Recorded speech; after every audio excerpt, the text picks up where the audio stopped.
Hello everyone.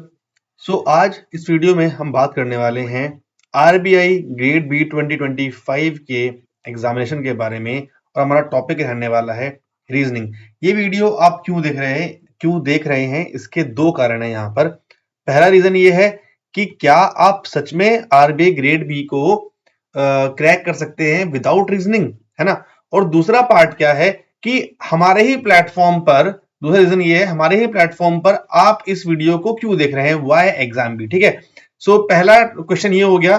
दूसरा question का जवाब मैं आपको अभी देता हूं कि why exam B, because I exam B ने इस बार भी मतलब 22, 23 एंड देन 24 में जो रिजल्ट्स हैं आपके सामने हैं, आप देख सकते हैं। टोटल 26 सिलेक्शंस प्लस 26 सिलेक्शन आपको यहां पर इस बार दिए हैं, जहां पर 22 प्लस सिलेक्शन आपको जनरल स्ट्रीम में है, 2 डीईपीआर में है और 2 डीएसआईएम में है। और ये हमारा इस बार सेबी का जो नंबर 1 जो एआईआर 1 है श्रुति सिंह, वो भी हम आई एग्जाम बी की कैंडिडेट है।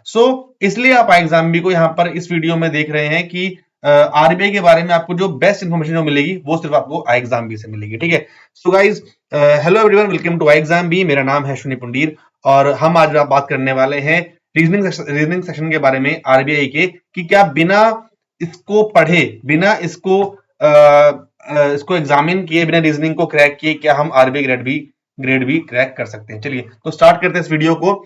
आई होप थोड़ा सा बड़ा इंट्रोडक्शन हो गया, बट जरूरी है जानना आपके लिए कि आप किसकी वीडियो देख रहे हैं, क्यों देख रहे हैं, आप अपने 10-15 मिनट कहां पर वेस्ट कर रहे हैं या फिर कहां पर उनको आप इन्वेस्ट कर रहे हैं। चलिए तो गाइज, सबसे पहले बात करेंगे हम यहाँ पर आरबीआई फेज 1 का जो आपका पैटर्न रहता है वो इस तरह से रहता है। ठीक है, अब ये पैटर्न की बात हम यहाँ पर क्यों कर रहे हैं, क्योंकि रीजनिंग एक इस पैटर्न का पार्ट है फेज 1 का। और यहां पर आप देखिए जनरल अवेयरनेस है, क्वांटिटेटिव एप्टीट्यूड है, इंग्लिश लैंग्वेज है, और सब सेकंड मोस्ट जो पोजीशन है, जो आपका यहाँ पर आपके जो मार्क्स डिफाइन करेगा, आपके जो फेज 1 की कट ऑफ जो डिफाइन करता है, वो आपका रीजनिंग एबिलिटी डिफाइन करता है। इसलिए फेज 1 की इंपॉर्टेंस, रीजनिंग की इंपॉर्टेंस क्या है फेज 1 में, ये जाननी बहुत जरूरी है। यहाँ पर आपको 60 क्वेश्चन करने होते हैं, 60 मार्क्स के होते हैं और 45 मिनट्स में आपको ये करने होते हैं। ठीक है, चलिए आगे अगर बात करें, अब बात करते हैं मुद्दे पर कि भाई मैं कंफ्यूज हूं,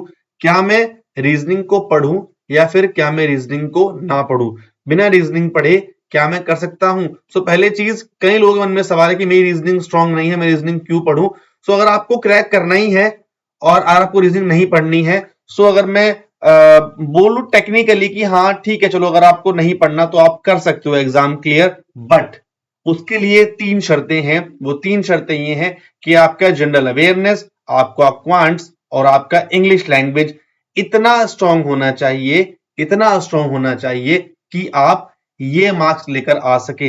ये पूरा वीडियो जो है वो सिर्फ स्टैट्स पर, जो स्टैट्स और फैक्ट्स, इन पर बात मैं करूंगा यहां पर, क्योंकि फालतू की बातें तो यहां पर बहुत होती हैं कि होती है यूट्यूब पर कि हम ये करा देंगे, हम वो करा देंगे, बट कराएंगे कैसे, करना कैसे है, विजन क्या है हमारा, है ना, हमें पढ़ने कैसी हैं चीजें। अगर आप बिना रीजनिंग पढ़े इन तीनों सब्जेक्ट से, जिनका वेटेज यहां पर 80, 30 और 30 मार्क्स का रहता है, दैट मीन्स आउट ऑफ 140, अगर मैं एक नॉर्मल भी बात करूं, ठीक है, ये अभी तक 24 तक का जो है वो हाईएस्ट यहां पर कट ऑफ था, है ना, अभी तक पिछले 4 सालों में। अगर आप 70 प्लस मार्क्स लेकर आ सकते हैं मिनिमम, आप मान के चलिए 140 में से, तो रीजनिंग को आप बिल्कुल स्किप कर दीजिए। मैं बिल्कुल भी आपको फोर्स नहीं करूंगा रीजनिंग को पढ़ने के लिए, बट अगर आप 140, अगर आप 70 या फिर 80 मार्क्स आउट ऑफ 140 नहीं ला सकते हैं, तो क्या करना होगा, तो आपको रीजनिंग पढ़ना ही पढ़ना पड़ेगा। पिछले 4 सालों में जो फेज 1 का जो कट ऑफ रहा है वो कुछ इस प्रकार से है, कितना भी कर लो, ठीक है, 200 में से अगर आप किसी भी कैटेगरी से बिलोंग करते हो, मतलब 50, 53, 55 इतना आपको लेकर आना ही आना है, और इतने ही मार्क्स हमें जो है वो एग्जाम में चाहिए होता है। 50 नंबर, 60 नंबर तो मिलाने ही पड़ेंगे, इतने बड़े ऑफिसर बनने वाले हो आप, इतने मार्क्स तो हमें चाहिए एग्जामिनेशन में। ठीक है, आपको मैंने आपका जो जवाब है वो थोड़ा सा दे दिया है ना। अब क्या आप उसको सच में स्किप कर सकते हैं, ठीक है, सच में आपको स्किप करना है, ठीक है। वही चीज कि टेक्निकली यस कर सकते हो, बट आपके एग्जाम निकालने के जो चांसेस है ना वो बहुत कम हो जाएंगे, ठीक है, वो आपके बहुत नेगेटिव में चले जाएंगे आपके चांसेस। सो रीजनिंग आपको पढ़ना पड़ेगा। आपको बहुत से लोग मिलेंगे कि रीजनिंग में ये मत पढ़ो, वो मत पढ़ो, रीजनिंग मत पढ़ो, बट मैं हमेशा, आप मेरी कितनी वीडियो उठा के देखिए इस चैनल पर, या तो टारगेट आरबीआई पे या फिर आई एग्जाम भी पर, दोनों ही हमारे जो प्लेटफॉर्म है, मैंने कभी नहीं आपको मतलब मैंने कहा कि रीजनिंग भाई पढ़नी ही पढ़नी है, ठीक है। अब रीजनिंग में भी कई लोग आपसे बोलेंगे कि यार पजल्स मत पढ़ना या सिटिंग मत पढ़ना, तो उसका भी जवाब मेरा इसी वीडियो में आपको मिल जाएगा। भाई ओवरऑल रीजनिंग आपका ना ओवरऑल जो स्कोर है वो बूस्ट करता है। आप यहां पर देखो रीजनिंग आपका ओवरऑल स्कोर बूस्ट करेगा, बिना इसके आप 60 मार्क्स, 70 मार्क्स, 80 मार्क्स ला ही नहीं पाओगे। अगर आप आउट ऑफ 80, अगर आप आउट ऑफ 80 अगर आप 15 नंबर, अगर 20 नंबर ले आते हैं, सो आपको अपनी कट ऑफ पार करने के लिए अब उस 160 जो आपके वन सॉरी अब 120 वाला पार्ट है, मैंने वहां पर वन सॉरी मैंने पीछे गलत बोला था, it was not 140, it was 120, ठीक है, इट वाज, ठीक है सॉरी, इट वाज 140, मैं यहाँ पर एक कंफ्यूजन था, कोई बात नहीं, ठीक है। सो अगर मैं बात करता हूं यहाँ पर, ठीक है, 60 मार्क्स की आपकी रीजनिंग आती है ना, 60 मार्क्स की आपकी रीजनिंग यहाँ पर आती है। सो 140 वाला पार्ट था।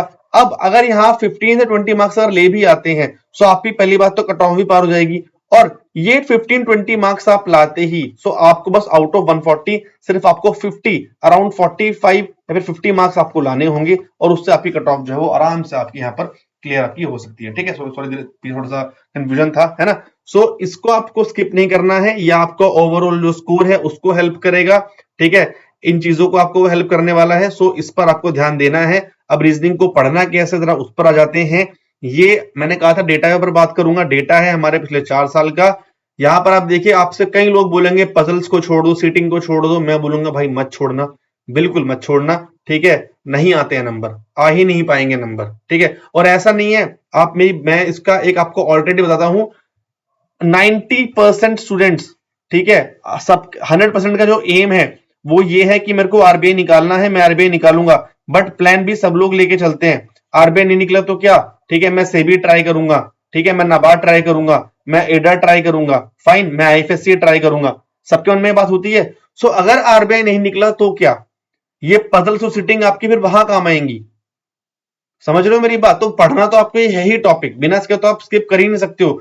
कोई भी टॉपिक उठा लो रीजनिंग का, कोई भी एग्जाम उठा लो, ठीक है, कोई भी एग्जाम, यहां पर अगर मैं इसकी बात करता हूं, ठीक है, आपके 60 क्वेश्चन आएंगे, 60 में से 30 मिनिमम 30 मार्क्स के आपके 20-30 मार्क्स का आपका जो है वो पजल सेटिंग आने ही आने वाला है। सो कैसे स्किप कर दोगे। सेबी की बात करूं 20-25 क्वेश्चन आते हैं, 2 पजल यानी कि 10 नंबर आपके वहां आते हैं। नाबार्ड की बात करूं 2 पजल 10 नंबर आपके वहां पर आते हैं। स्किप करना ही नहीं है, करना भी नहीं चाहिए। बहुत बेवकूफी वाली चीज है कि अगर आप इसको स्किप करोगे, फाइन। सो इसको पढ़ो, बहुत बहुत बढ़िया टॉपिक है। मैं ये नहीं कह रहा हूं कि आप स्किप करके आप ओवरऑल नंबर लेकर आओ, इसकी भी स्ट्रेटेजी है। इतना कर लो कि आप 10 ले आओ, 25 का आ रहा है, 20 का आ रहा है, 25 का आ रहा है, मत लाओ 20, 10 लेकर आ जाओ, 2 क्वेश्चन ठीक कर दो बस, सारे मत करो। इसमें मॉडरेट क्वेश्चन भी तो आते हैं, तो अगर मैं 5 में से बात करूं, 2 मॉडरेट भी तो आएंगे आपके, ठीक है। डेटा सफिशिएंसी है आपका, ठीक है, सिलोजिज्म है, इनपुट आउटपुट है, अल्फान्यूमेरिक है, बहुत चीजें हैं, ठीक है। इनको आप अगर तरीकों से पढ़ोगे, ये आपका पूरा आपका सिलेबस है, इसको आप नोट कर लो, ठीक है। मैंने यहाँ पर अपने हमारे जो कोर्स है उसमें बहुत अच्छे से चीजें पूरी समझाई हुई हैं, सब कुछ डिटेल्ड में है। क्लास में आपके लाइव डाउट्स होते हैं, सो इसको आप पढ़ो, ठीक है। सो अपने मन से चीज को निकालो कि बिना रीजनिंग के आरबीआई ग्रेड बी क्रैक करना मेरे अकॉर्डिंग तो भाई मैं बोलूं तो बहुत मुश्किल है। सो आपको ये पार्ट पढ़ना ही पढ़ना पड़ेगा, फाइन। ये आपकी कट ऑफ रहती है 15-15 नंबर, 12 नंबर, 20 नंबर, आपको इतने 15 मार्क्स आपको लाने होते हैं, तो आपकी सेक्शन कट ऑफ क्लियर हो जाएगी। और आप कोशिश करो कि 15 क्यों लाने हैं, आप यहां से कम से कम 20 से 25 मार्क्स आप लेकर आओ, ताकि आपको ओवरऑल कट ऑफ पार करने में आपको हेल्प मिले, ठीक है। तो जैसा मैंने आपको कहा था, 2022, 2023 और 2024 के सिलेक्शंस हैं, आप यहां पर देखिए। आप भी अगले हो सकते हैं, आप भी नेक्स्ट हो सकते हैं 2025 में, जिनका यहां पर जो है वो नाम होगा, ठीक है। सो सब कुछ फैक्चुअल था, सब कुछ डेटा पर, स्टैट्स पर बेस्ड ये वीडियो था। आई होप वीडियो आपको अच्छा लगा होगा। अगर कोई भी क्वेरी है एग्जाम के रिगार्डिंग, कोर्स के रिगार्डिंग, आप इस नंबर पे कॉल कर सकते हैं। और बैच जो है हमारा वो ऑलरेडी स्टार्ट हो चुका है 2025 का, उसमें एनरोल कीजिए, जहां पर आपको एक्स आरबीआई ऑफिसर्स आपको यहां पर पढ़ाते हैं, फाइन। सो गाइज, और 2025 का जो जो हम न्यू बैच जो लॉन्च करें उसकी इंट्रो क्लास 26 फेब को है, 27 को स्ट्रेटेजी क्लास है फेज 1 के लिए, 28 को स्ट्रेटेजी क्लास है फेज 2 के लिए, और यहाँ पर स्कॉलरशिप टेस्ट भी हमने अनाउंस किया हुआ है 22 और 23 फरवरी को। सो यही था इस वीडियो में। सो आई होप चीज आपको थोड़ी सी और क्लियर हुई होंगी समझने के लिए। तो इनको करो, इसको पढ़ो, रीजनिंग को मत छोड़ो, ठीक है। बिना रीजनिंग के एग्जाम आप नहीं निकाल पाओगे, ठीक है। सो मिलते हैं फिर नेक्स्ट वीडियो में। बाकी कॉल तो आपकी है, आपकी अपनी समझ है। मैंने स्टार्टिंग में आपको 2 ऑप्शन दिए थे। अगर जनरल अवेयरनेस वाला पार्ट, इंग्लिश वाला पार्ट और जीए वाला पार्ट आपका बहुत स्ट्रांग है तो फिर छोड़ दो, कोई दिक्कत नहीं। इतना कर लो कि आप सेक्शनल कट ऑफ को निकाल लो, बट ये जरूर आपको हेल्प करेगा एग्जाम को क्रैक करने में, ठीक है। फाइन। तो thank you so much guys, मिलता है फिर नेक्स्ट वीडियो में। अपना ध्यान रखिए, अच्छे से पढ़ाई कीजिए। विद एग्जाम भी you can clear 50% faster. Thank you so much for watching this video. Number दिया है यहाँ पर, तो आप कॉल कर सकते हैं। बाकी हमारी ईमेल आईडी, हमारा अकाउंट नंबर है और ये हमारी वेबसाइट है। Thank you so much, bye bye and take care.